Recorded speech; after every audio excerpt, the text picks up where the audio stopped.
दक्ष police news, पहिले खाकी मग बाकी।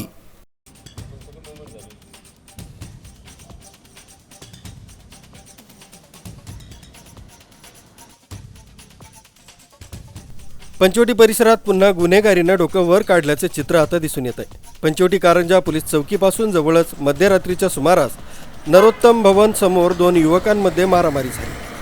त्यातील एका युवकाची दगडाने ठेचून हत्या करण्यात आली। खून झालेल्या युवकाचे नाव अतुल सूर्यवंशी असं असून पंचवटी पोलिसांनी एका युवकाला ताब्यात घेतलं। या प्रकरणी पंचवटी पोलीस ठाण्यात खुनाचा गुन्हा दाखल करण्यात आला।